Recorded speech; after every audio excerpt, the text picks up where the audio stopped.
invito a abrir la palabra de Dios.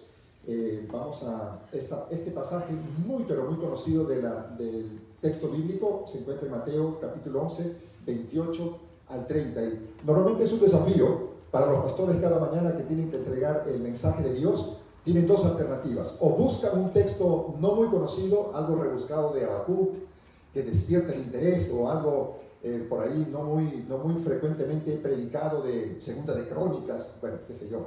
Y esa es una opción. La otra opción es ir a un texto bíblico conocido como el que tenemos al frente, posiblemente uno de los textos más predicados desde los púlpitos cristianos, no solamente adventistas, y uno dice, ¿y entonces qué hacemos con esa segunda alternativa? La primera, pues, despierta interés porque es un texto nunca antes conocido. Yo no he visto un pastor predicar con tanta frecuencia de Ageo, tampoco de Sofonías, tampoco de Tito, de Judas, no libros tan comúnmente usados desde el púlpito. Entonces hay un interés ya de por sí, porque es un texto nuevo.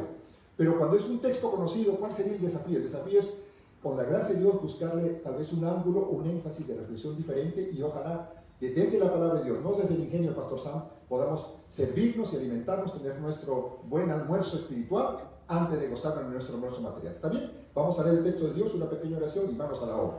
Venid a mí, todos los que estéis trabajados y cargados, que yo os haré descansar. Llevad mi yugo sobre vosotros y aprended de mí, que soy manso y humilde de corazón, y hallaréis descanso para vuestras almas, porque mi yugo es fácil y ligera mi carga. Padre Celestial, una vez más, que tu Espíritu toque nuestros corazones, nuestras mentes, y podamos escuchar tu voz, muy poco del elemento humano, o nada, y más nítidamente lo que viene del cielo. En nombre de Jesús, amén. Alguien ha comentado que es muy importante cuando abrimos la palabra de Dios y encontramos un texto, sea desconocido o conocido, que tomemos en consideración para nuestra reflexión el contexto. ¿Y qué es el contexto? Es muchas cosas, pero algo simple para esta mañana. El contexto es considerar, estudiar, leer aunque sea 2 o 3 textos de lo que dice antes del versículo que vamos a estudiar, o de la perícopa o de la sección de la Biblia, y también algo que se dice sobre el tema después. O sea, unos 2 o 3 textos antes y unos 2 o 3 textos después, y así tenemos tal vez una comprensión mayor. Si eso hemos hecho antes, entonces no nos va a causar mucha dificultad, una vez más, aprender o repasar algo que hemos visto de este pasaje, muy conocido. Vámonos al contexto entonces. Si nosotros tuviéramos que, en vez de estudiar el capítulo 11, donde en la parte final vemos estos 3 versículos muy conocidos, por lo menos 2 capítulos, fuéramos a ver algo del 10 y algo del 9, yo creo que con eso tendríamos el contexto anterior a este versículo. Y luego vamos a sugerir leer un par de versículos del capítulo 23, un poco más adelante, estamos en el 11, y para ver algo después, como parte del contexto de este versículo, bueno, antes y después. Muy bien. Entonces, vámonos al capítulo 9. No hay tiempo, sería otro sermón, sería para utilizarlo para muchas predicaciones, para una semana de oración completa. Cómo estudiar el contexto de este capítulo 11, versos 28, 29 y 30, tan conocidos, tan predicados muchas veces. En el contexto del capítulo 9, ¿qué vemos? Vemos algunas cosas como Jesús está en su segundo viaje a esta región de Palestina llamada Galilea, que está muy cercana al lugar donde él creció en su época de la segunda infancia, la pubertad, la adolescencia y hasta que se hizo hombre en la carpintería junto a su padre José. En este segundo viaje a Palestina, será esta invitación hermosa. Realmente hay 3 invitaciones y le hemos dado por título al mensaje de esta mañana: 3 milagros, 3 miracles for 2021. 3 milagros, 3 invitations and 3 miracles. If you respond to invitation number 1, there will be 1 miracle. If you respond to invitation number 2, there will be a second miracle. And if you respond to invitation number 3, there will be a third miracle. 3 invitaciones, 3 milagros para el 2021. Entonces, estamos estudiando el contexto. ¿Qué pasó antes de esta invitación triple? Porque la primera invitación es venir a mí, la segunda invitación es llevar mi yugo, y la tercera invitación es aprender de mí. Antes de estas 3 invitaciones y los 3 milagros que van a ser la parte central de nuestro estudio, estamos hablando un poquito del contexto. En el capítulo 9 encontramos que Jesús, en primer lugar, sana a un paralítico. Un paralítico, no nos dice el texto bíblico, pero daría la impresión a alguien que estuvo lisiado, impedido. Algunas personas, cuando hablan de las personas con un handicap, con una minusvalía, les gusta llamar mejor differently gifted, ¿no? Para dar algo positivo. o special needs, alguien que tenía una situación especial, no podía caminar. Y Jesús cura a este paralítico. Luego tenemos en el capítulo 9, estamos resumiendo nada más, no habría tiempo para hablar un poquito del contexto y entender un poquito mejor estas tres invitaciones de venid a mí, llevad mi yugo y aprended de mí. ¿Por qué el Señor llega a hacer estas tres invitaciones? Entonces, en el capítulo 9, en su segundo viaje a esta sección de Galilea, vemos en primer lugar que Jesús sana a un paralítico. En segundo lugar, vemos que Jesús llama a Mateo. Dicho de paso, en cada uno de estos momentos de bendición, los escribas y los fariseos están frecuentemente realmente llenándole la copa al Señor. Gracias a Dios que Él tenía paciencia. Por eso que al final dice, ¿no? Aprended de mí que soy manso y humilde de corazón. Porque yo estoy seguro que si hubiera sido el hermano Domínguez o nuestro hermano Benjamín o incluso el pastor Sam, hubiéramos perdido la paciencia.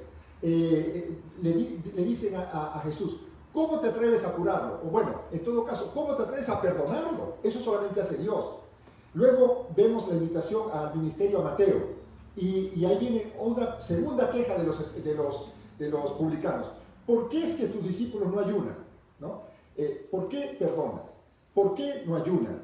Luego viene el milagro de la hija de Jairo que fue resucitada, el milagro de un mudo que no habla, de dos ciegos que reciben la vista, y nuevamente los escribas y los fariseos al ataque, ¿no? ¿Por qué haces esto? ¿Con qué autoridad? Está lleno de Belcebú, que es los demonios. ¿Cómo puedes lograr todas estas cosas si no fuera porque estás poseído de un mal espíritu?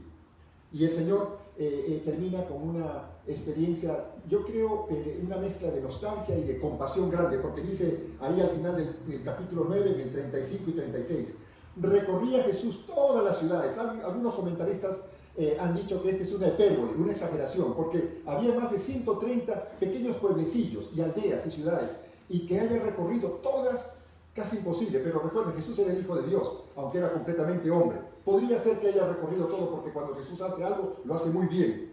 Y allí dice acá el verso 35, recorría todas las ciudades, enseñando, predicando y sanando. Ojalá que nosotros, cuando decidamos hacer el bien, nunca nos olvidemos el hermoso ejemplo de Jesús. Él le daba tanto énfasis a la enseñanza, como a la predicación, como a la sanación. Dice el verso 36, y al ver las multitudes, tuvo compasión de ellas, porque estaban desamparadas y dispersas. No sé cuántas veces un pastor llega a un distrito nuevo, un colportor, un cantante, y puede ver rápido el rostro de los hermanos, como que están dispersos, como que están desamparados. Ojalá que en esta mañana, si te has sentido que en tu congregación hay como desunión, o hay como deseos de una luz de esperanza después del 2020, de tanta pandemia, de tanta ansiedad, de tanta dificultad tensa en los hogares, nos hemos aprendido los cónyuges a tratarnos mejor o a tratarnos peor. Ha sido momentos difíciles. Y lo que nos viene en el 2021 no es el resultado simplemente de la vacuna Moderna, la vacuna de Pfizer, la vacuna de Johnson & Johnson ya aprobada el día de ayer. No es el resultado de eso, es que nosotros vamos a ver cómo en estas tres invitaciones de venir a mí, de llevar mi yugo y de aprender de mí, la experiencia hermosa de poder encontrar realmente descanso para nuestras almas. Muy bien, vámonos a un pequeño resumen del capítulo 10. ¿Qué pasa en el capítulo 10? En el capítulo 10 está el llamado al ministerio a los 12 discípulos.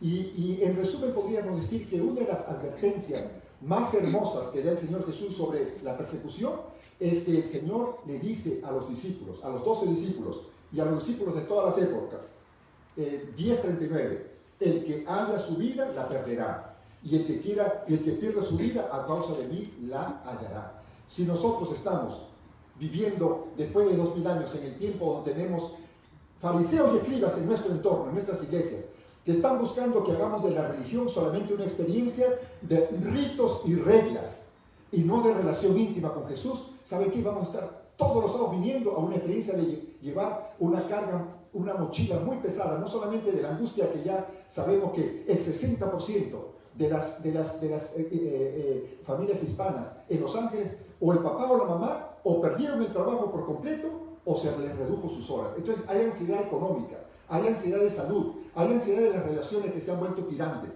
Y encima que vengamos a la iglesia a encontrar descanso y que las personas simplemente nos lleven a la motivación de cultivar una relación de formas externas, de ritos, de reglamentos, y no de un gozo en la experiencia de la intimidad con Jesús, porque oramos un poco más ahora que tenemos más tiempo en la cuarentena, leemos un poco más el texto bíblico con más calma en la experiencia de la cuarentena, y hacemos un esfuerzo especial para testificar más a través de un pequeño texto, de un tweet, de una llamada telefónica, de alguna comunicación con tanta gente, nuestra propia congregación. ¿Qué decir de las personas que no conocen a Jesús, que se sienten aisladas, que se sienten solas, que se sienten deprimidas? Imagínense, 1 de cada 5 muchachos, dice Christianity Today en un artículo de noviembre de hace 3 meses, ha pensado en quitarse la vida en los últimos 2 meses, lo que significa diciembre y enero del 2021. Hay situaciones de mucha ansiedad y nosotros entendemos que el texto bíblico de esta mañana va a traer a nuestras almas el verdadero descanso. Muy bien, vámonos entonces a la primera parte del capítulo 11. Ya estamos llegando a nuestro texto de estudio de esta mañana. El capítulo 11, la primera parte, si pudiéramos escoger un texto, yo me quedaría con el texto del 15, 16 hasta el 19. Encontramos que Jesús le dice a estos escribas y fariseos: miren, ustedes están con todo este tipo de quejas contra la religión que yo quisiera instaurar, que es una religión de relación, no una religión solamente de formas y de ritos y de reglamentos. Y eso ha llevado a que el pueblo de Israel, el pueblo judío, considere que la religión se ha vuelto una carga. Miren, ustedes son gente que, ¿quién los entiende? Están llenos de paradojas, de contradicciones, yo creo que hasta de rebeldía. Acá les dice, cuando los muchachos, acá en el verso 17, tocan la flauta, ustedes no bailan. Y cuando los muchachos son invitados al funeral, no lloran. ¿Quién los entiende? O sea, cuando Juan el Bautista, pone un segundo ejemplo después, no es austero, entonces lo acusan que tiene demonio. Cuando viene Jesucristo, que es amigable, entonces lo acusan de que es un comilón. Total, ustedes como quien dice, no coman. Si Jesús hubiera utilizado una expresión, aquí nosotros en nuestra congregación de Pasadena Spanish, el hermano Domingo nos dijo, por favor, pongamos en los sobre diezmo, ¿no? Pasadena Spanish, SDA Church. Tenemos una gran representación de mis compatriotas, mis coterráneos, mis paisanos de Puebla, por ejemplo. Acá si tú no eres de Puebla, tú no sobrevives en la iglesia Pasadena Spanish. En Oaxaca, Chihuahua, cualquier estado, bienvenido. Pero si eres de Puebla, tienes acá un plus en la iglesia de Pasadena Spanish. Entonces, ¿qué sucede? Que yo creo que el Señor hubiera dicho, a buen entendedor, pocas palabras. Esto es lo que pasa con ustedes. Ustedes quieren crear una religión a su manera, hecho a su manera, no hecho a la manera de Dios. Entonces, me da la impresión que ustedes lo que quieren es vivir una vida de soberbia. Es más, ustedes como fariseos le dicen al pueblo qué hacer y ustedes mismos no lo hacen. Yo creo que eso está llevando al cansancio al pueblo y vamos a tratar de traer un mensaje diferente, pero están en lo incorrecto cuando en vez de seguir a Juan el Bautista no lo hacen porque lo ven como quien dice muy conservador. Y en vez de seguir a Jesucristo que viene tal vez con otra alternativa, somos primos hermanos. Hemos sido criados por María y Elizabeth que son juntas todo el tiempo. Y me ven a mí más amigable, entonces lo ven muy liberal.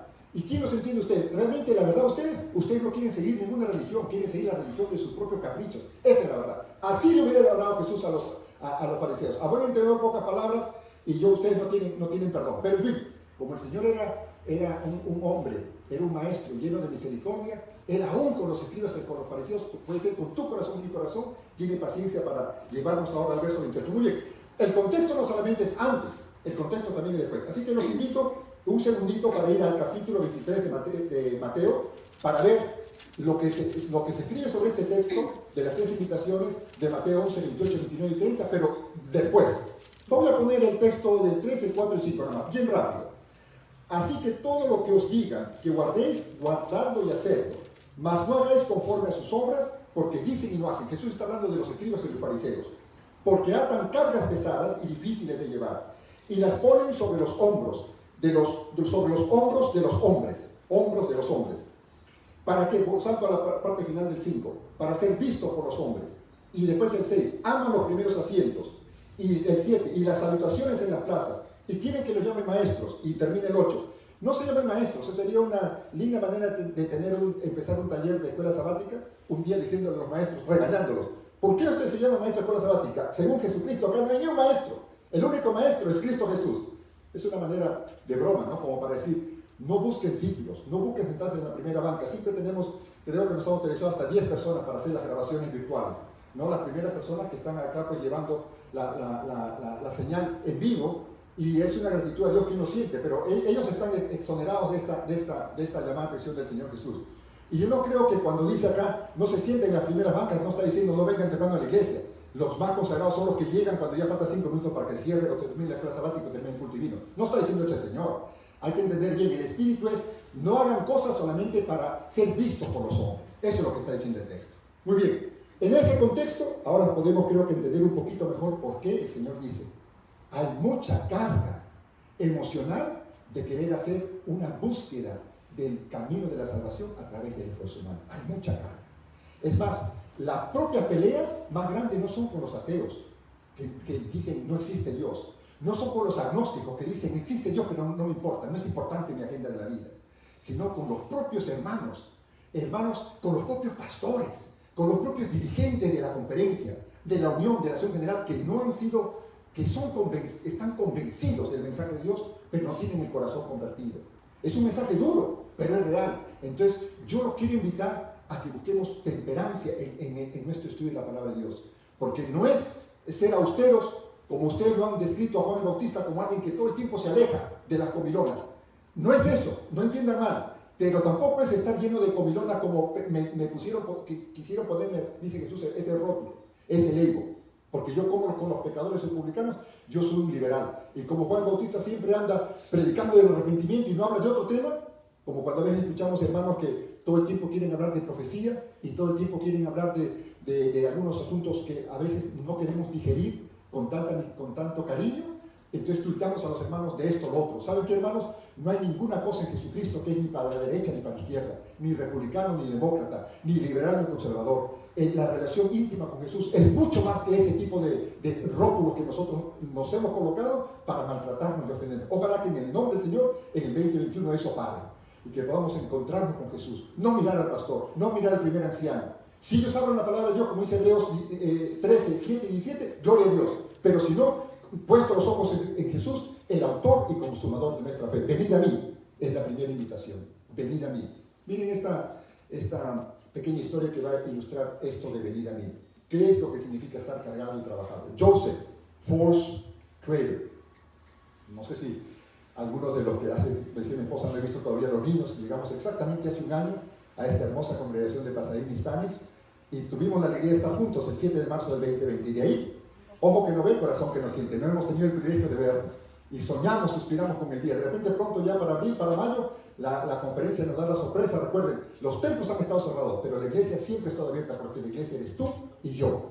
Y ponerle un niño. Yo no sé si hay alguna pareja que está pensando en casarse o renovar sus pactos matrimoniales y todavía tienen planes de tener un hijo más. Un nombre bonito acá, Force, fuerza. Joseph Force Crater, a las 9:45 de un 6 de agosto de 1930, terminó una cena de negocios con sus amigos del área de la jurisprudencia en el centro de Manhattan, tomó un taxi, se alejó y se desapareció para nunca más ser visto. Días más tarde, los detectives de la FBI que quedaron muy sumidos en una situación de incomprensión como una figura pública, este señor Joseph Force Crater, hasta ese momento había sido uno de los jueces de la Corte Suprema de Nueva York más conocidos y algunos consideraban que potencialmente llegara a ser un candidato para pertenecer a la Corte Suprema de Justicia de todos los Estados Unidos. Que haya desaparecido y que hasta el 6 de junio de 1939, casi 10 años después, finalmente se lo haya declarado legalmente muerto, era algo que no tenía comprensión. Nunca en el siglo XX una figura pública tan reconocida desapareció de un momento a otro y nadie supo su paradero. Un detective encontró en el hotel donde esa noche no regresó a su departamento, esa noche él había estado en una conferencia, no estaba cerca de su casa, iba al hotel, pero esa noche viajó, parece lejos, porque se encontró la siguiente nota, dirigida a su esposa Estela. I am very weary. I am very weary. Love, Joe. Y un cheque de $78,820. I am very weary. Estoy muy cansado. Te amo, Joe, por Joseph. Y $78,000 para la esposa. En esta mañana, querido hermano, querido amigo que nos estás escuchando, participando de esto, de repente escuchando hora más tarde, queda grabado en el website de nuestra congregación y de repente te preguntas, o te preguntamos, o te pregunta el Señor, ¿te sientes cansado en esta mañana? Are you weary? ¿Saben qué es la palabra weary and burden, que son las palabras que utiliza el texto? Son dos palabras muy conocidas en griego. En el lenguaje griego, weary es copiado y significa cansado por mucho tiempo estar bajo un tipo de presión.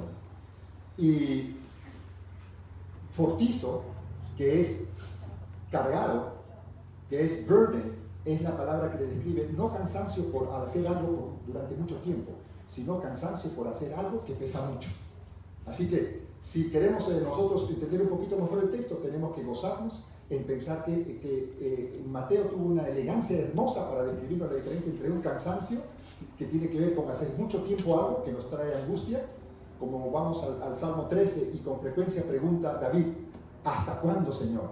¿Hasta cuándo? Muchos padres, especialmente los que tienen niños de pre-K age, los que son de edad 3, 4, 5 años, tal vez hasta el segundo grado, ¿hasta cuándo, Señor, con esta pandemia?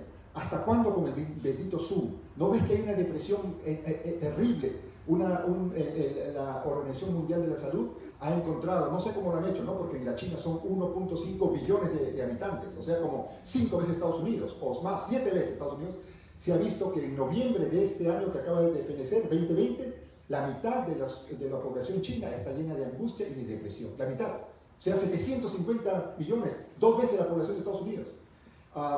Miren estas pequeñas estadísticas sobre la comunidad hispana flagelada por este virus invisible.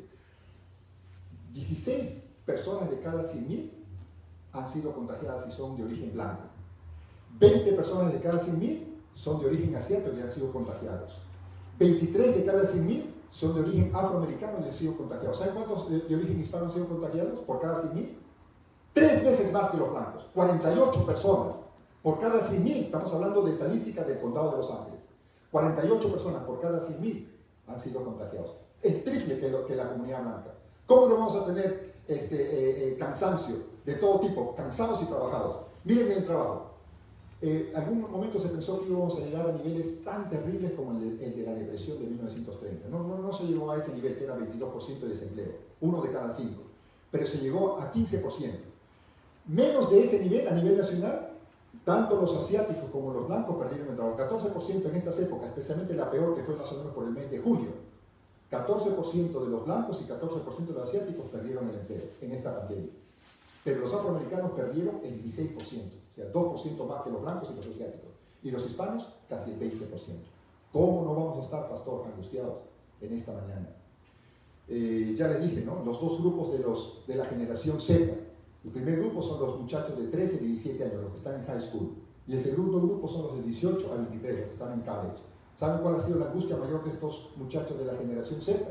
Es que el primer grupo se ha llenado de isolation, o sea, de aislamiento. Son la generación más conectada, sin embargo, es los que se sienten más aislados. Y el segundo grupo, los mayorcitos, los que están en college, una incertidumbre total a lo que les depara el futuro. No habrá trabajo, no habrá opciones para nosotros. Pew Research Center describió que en la pandemia solo el 2%, hay un poquito de buenas noticias, solo el 2% decreció en su camino de la fe, pero el 24% se ha intensificado en su camino de la fe. Quiere decir que hoy en día, queridos hermanos, es un momento propicio para nosotros como pueblo de Dios proclamar el Evangelio, de cualquier forma. ¿Saben por qué? Porque hay una disposición especial de la ciudadanía estadounidense a escuchar las cosas de Dios. 24% en esta pandemia ha crecido en su fe. Leo esta pequeña cita del discurso maestro de Jesucristo, página 85. Dice, cuando nosotros mismos nos encargamos de manejar las cosas que nos conciernen, confiando en nuestra propia sabiduría, para salir airosos, asumimos una carga que Él no nos ha dado y tratamos de llevarla sin su ayuda. Nos imponemos la responsabilidad que pertenece a Dios y así nos colocamos en su lugar.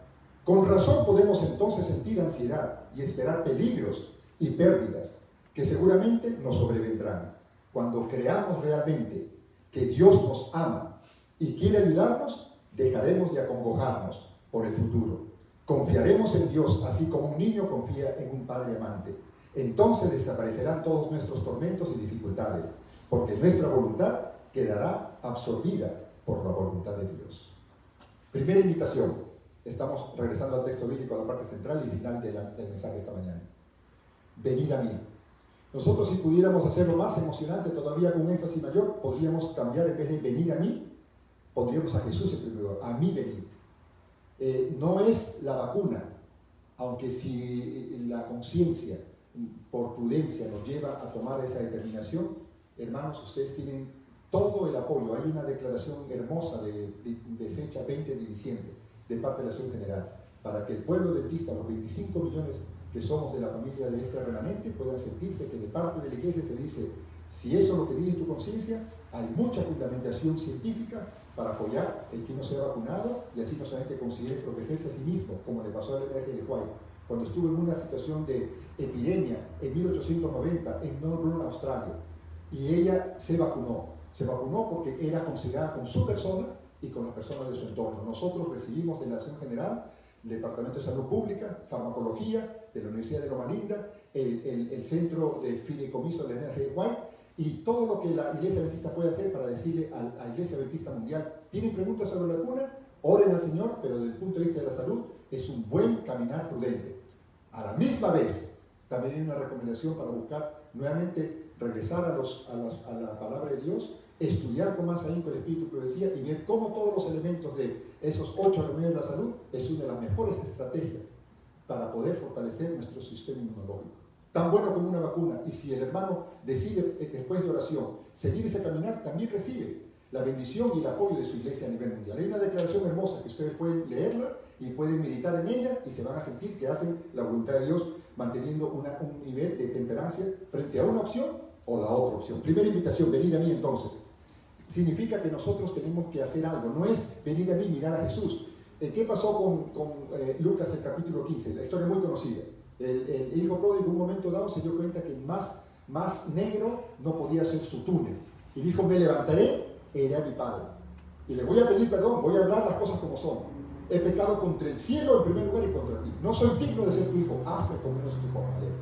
Ojalá que si en estos días hemos sentido, porque el Señor a través de su Espíritu va a tocar nuestro corazón y nos va a decir, tú tienes que actuar, porque la invitación está hecha, pero tienes que moverte, como se movilizó en un momento el hijo pródigo.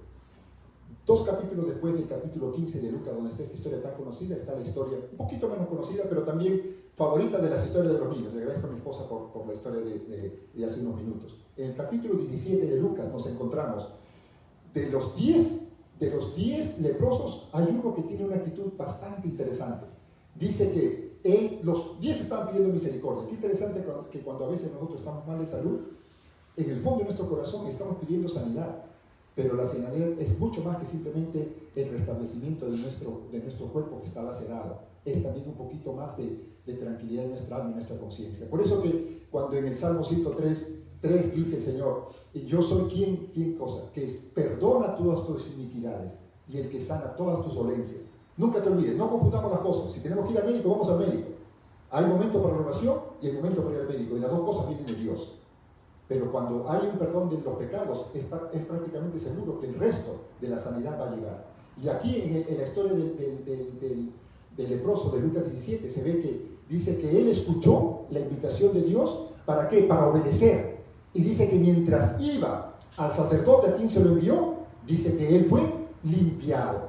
O sea, quiere decir que si nosotros aceptamos la invitación de venir a mí, a la única fuente de solución de nuestro problema, ¿saben qué es lo primero que va a pasar? El primer milagro. El milagro de la liberación, el milagro de la limpieza, como le pasó al leproso que mientras iba fue limpiado. ¿Qué diferencia entre una religión de reglas y de ritos y una religión de relación? Hay un texto muy conocido que lo hemos escuchado en muchos sermones. Se encuentra en Juan 5, 39 y 40. Lo voy a parafrasear y voy a juntarlo con Juan 17.1 para ilustrar qué significa venir a mí. ¿Y qué significa más motivarse no por la experiencia de la religión con reglas? Miren, no se confundan, queridos hermanos. Cuando un pastor predica de esta forma, no es como para empezar a decir, el pastor dijo, como a veces en algunos púlpitos cristianos se dice, ya todo fue clavado en la cruz. No tienes que venir el sábado a encontrarte con el Señor. El mandamiento número 4 es un asunto de opción. La 10ª parte de tu entrada es otro asunto que tú tienes que estudiar un poquito mejor. Malaquías no quiso decir eso. Cuidado, hermanos, con pensar que cuando uno predica usando este texto y escucha que uno quiere vivir una religión, no de ritos y de reglas, uno está más bien haciendo un énfasis en una religión de relación, uno está diciendo que el pueblo de Dios, que es un pueblo de orden, tiene cosas que cumplir. Mateo 7:20 dice, por sus frutos lo conoceréis. La diferencia es que cuando uno lo hace transformado por un corazón después que vino a Jesús, porque Él es la única solución a nuestra carga, a nuestra dificultad. Recuerden que esas dos palabras, ¿no? Copiado era cansado y fortizo era cargado. Uno cansado porque mucho tiempo estaba llevando esta carga de la pandemia. O fortizo, o mucha carga ha sido más fuerte para mí. La idea de la carga era como poner un velero en el mar. Las velas están puestas, pero el peso es más grande y no le pones agua alrededor. ¿Cómo va a avanzar el velero en la arena? No puede. Así de repente te da sentido. Pero en el fondo, aquí, si hubiéramos retrocedido a unos versos antes del verso 28, 29 y 30 que estamos estudiando, dice aquí que el problema que Jesús encontraba en los escribas y los fariseos y también a veces en sus discípulos era que no se habían arrepentido. Al final de cuentas, la carga mayor, querido amigo, querida amiga, querido hermano de la iglesia de Pasadena Hispanic, es la carga del pecado. Ojalá que en esta mañana tú puedas venir a Jesús. A un Jesús que te invita a poder encontrarte. Mira que les decía, Juan 5:39, ¿qué decía? Vosotros estudien la palabra de Dios. Es más, en Pasadena Hispanic tratamos de que ninguna persona entre a las aguas del bautismo, aunque tenga un bautisterio detrás de mí, si primero no ha terminado sus hermosos 20 estudios de la fe de Jesús. Vosotros estudiáis la fe de Jesús, las 20 lecciones, y después pasas por un examen riguroso, cariñoso, hermoso, alentador, esperanzador. La Junta considera tu nombre, se ve que tú le estás haciendo bien al Señor, participa de los cultos, eres parte de la familia de Pasadena Hispanic y tu nombre está escrito en el libro de la vida. Dice, todo eso de estudiar la palabra de Dios de esa manera, como dice Juan 5:39, es importante. Dice, vosotros pensáis que a través de esa experiencia consiguen la vida eterna. Estoy parafraseando. Ustedes lo leanlo con calma ahora que están en sus hogares. Porque ellas dan testimonio de mí. Pero ¿saben qué dice el verso siguiente, el verso 40? Pero solamente estudiar la palabra de Dios y memorizarse todos los textos hermosos, que casi son siempre 7, 8, 9, de cada una de las 20 lecciones de Jesús. Y si uno sigue la siguiente página con un estudio adicional, ¿saben qué? Y no vienen a mí, porque dice el verso 40, 5:40, y no vienen a mí. Es más, no quieren venir a mí. Entonces, ¿saben qué? Su experiencia del caminar religioso, del camino a la salvación, está limitado. Va a ser una experiencia como cuando uno está cojeando siempre de la derecha o de la izquierda. Va a ser muy limitante la experiencia de solamente estudiar la palabra de Dios y pensar que en eso uno tiene ya el camino asegurado hacia la salvación y hacia el gozo y hacia la dicha. Es complementándose. Cuanto más estudias la palabra de Dios, más te acercas a Jesús. Y cuanto más te deleitas en una relación íntima con Jesús, más ganas tienes de estudiar la palabra de Dios. Es una combinación. ¿Cuál es el resultado de la primera invitación? Es la liberación. El resultado de la segunda invitación, dice el texto ahí, llevad mi yugo. Yugo es una palabra muy chistosa, de repente no la utilizamos a menudo en nuestro lenguaje popular. Sugos, en griego. Sugos es una madera utilizada en la ganadería para colocar a un buey de experiencia. Casi siempre empezamos así. Difícilmente un ganadero va a ser tan bendecido de tener dos bueyes de experiencia. Casi siempre tiene uno de experiencia y un novillo de un poquito menos de experiencia. Entonces, esa madera, con dos orificios para el cuello del primer buey, que casi siempre se lo colocaba a la derecha de los surcos, y el menos experimentado, el novillo más joven, el que tenía que aprender del buey mayor, del buey experimentado, se lo colocaba a la izquierda, los dos unidos por ese palo, que se llamaba el yugo. Metafóricamente los rabinos querían hacer de la Torá, de la palabra de Dios, un yugo. Y está bien porque es la enseñanza la que nos acerca al Señor Jesús. Pero en este texto la invitación es llevar mi yugo. Y usted se pregunta, pastor, explíquenos un poquito, ¿por qué utilizó Jesús esa figura de la ganadería para tratar de buscar? Ya hizo la invitación de venir a mí. Entendemos que eso, cuando uno responde a esa invitación, tiene el primer milagro, el milagro de la liberación. Y ahora el segundo, ¿por qué cree, pastor, que el Señor Jesús utilizó esto? Porque era una manera práctica de decir, miren, si ustedes pueden mirar a su hermano mayor, Cristo Jesús, que es el de más de experiencia, no hubo ninguna cosa en la cual él fue tentado y salió victorioso. Es como que Jesús es la figura del buey con experiencia. Y ahora te vas a colocar a la izquierda el novillo, que eres tú y yo. Y cuando caminemos juntos, dejándonos guiar por el buey de experiencia, entonces la experiencia de hacer los surcos va a ser más llevadera. La experiencia en forma mancomunada, en forma de solidaridad, de alianza, va a ser mucho más felicitable. Esa es la idea que el Señor quiso utilizar. Y como resultado de esta experiencia, ¿qué milagro viene? Ya no el milagro de la liberación cuando respondemos a la primera invitación de venir a mí, sino el milagro de la sumisión, que es llevar mi yugo. ¿Saben qué? No hay tiempo en este momento, porque queremos concluir, pero me gustaría que leyéramos, aunque sea unos 4 versículos de Segunda de Reyes, el capítulo 5. En la historia de Naamán, a veces con las historias podemos decir mejor las cosas que con los conceptos doctrinales nada más. Vamos a Segunda de Reyes, el capítulo 5, vamos a leer 4 versos nada más, ¿está bien? Segunda de Reyes, el capítulo 5. Estamos en la segunda invitación, llevar mi yugo. Y como resultado viene el segundo milagro, que es la sumisión. Segunda de Reyes, el capítulo 5, a partir del 12, leemos en la palabra de Dios.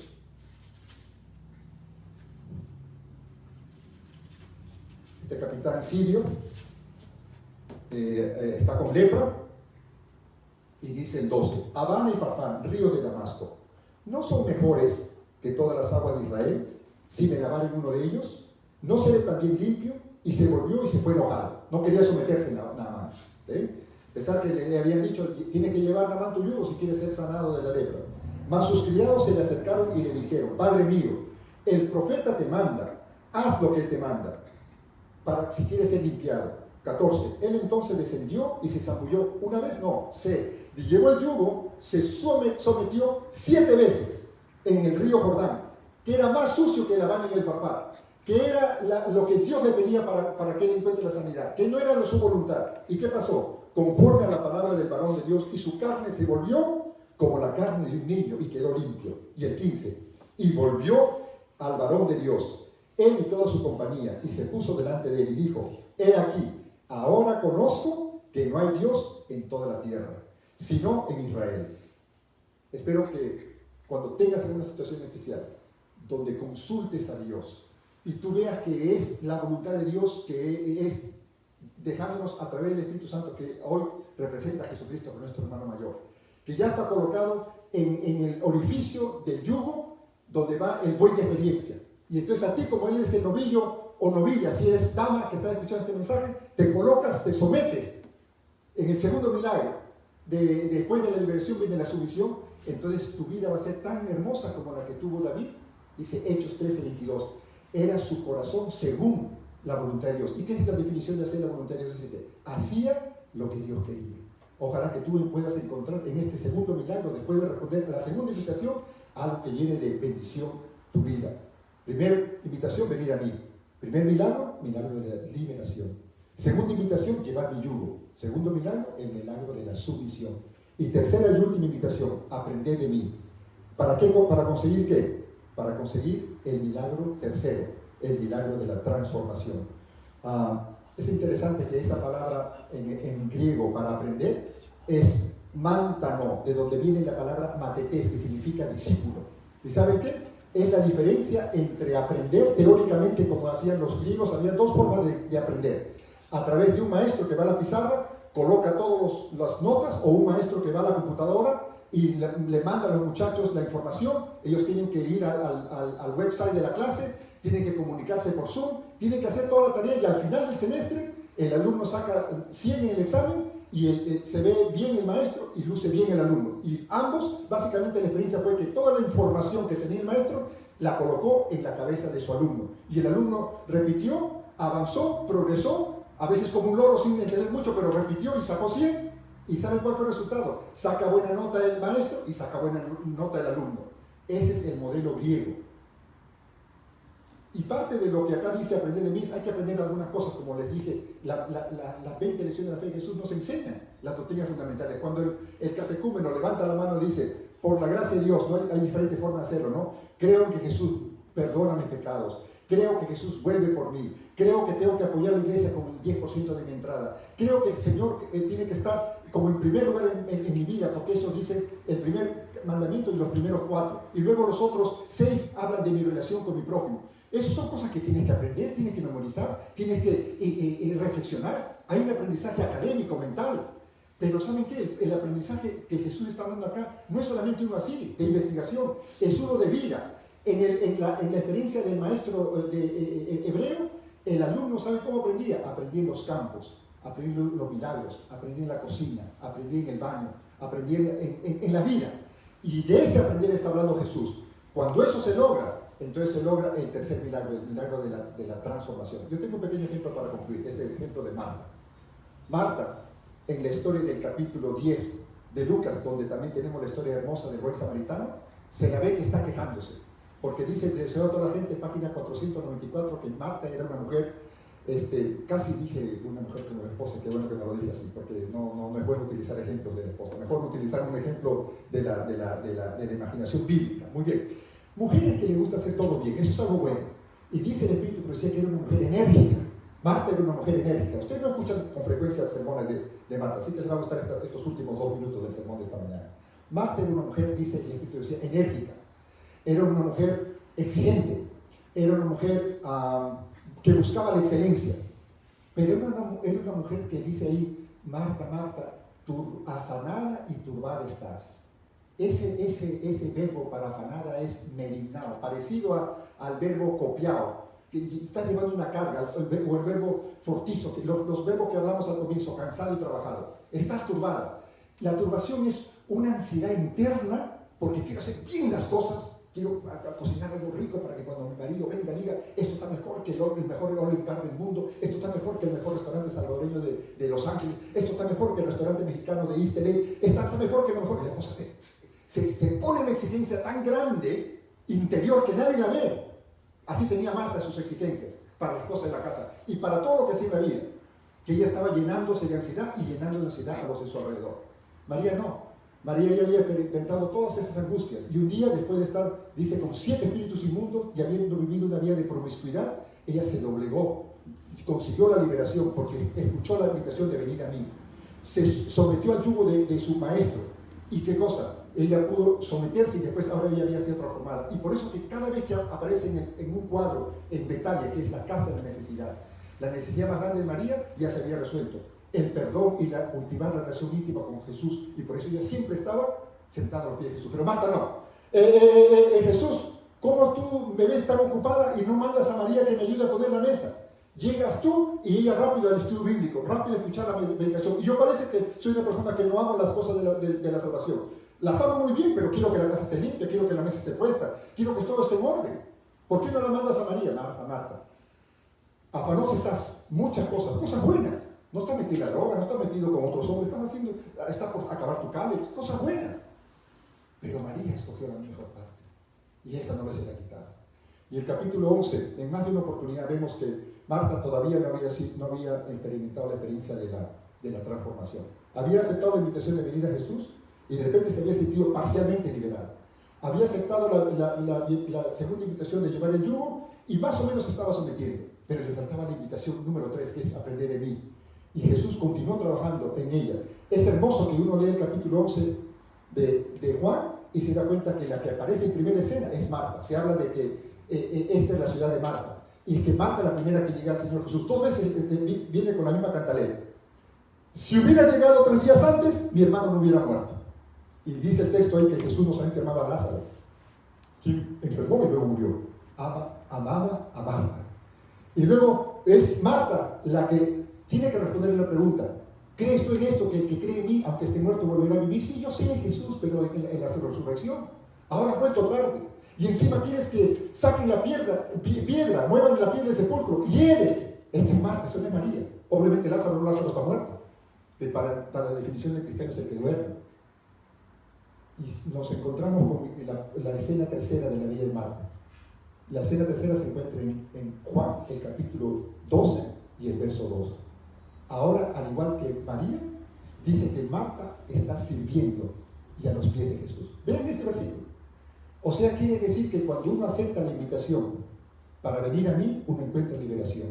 Cuando acepta la invitación de llevar mi yugo, uno encuentra sumisión.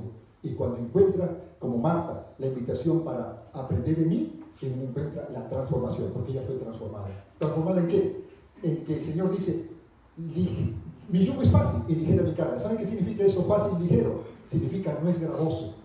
El Señor va a respetar tu talento. ¿Para qué? Para ser una hermana que organizas tus grupos de damas, de ministerio personal, y lo haces a tu manera. No haces como la otra hermana, cuando estábamos trabajando con el pastor Torres. Lo haces como la hermana que está siendo transformada por el Señor en el 2021.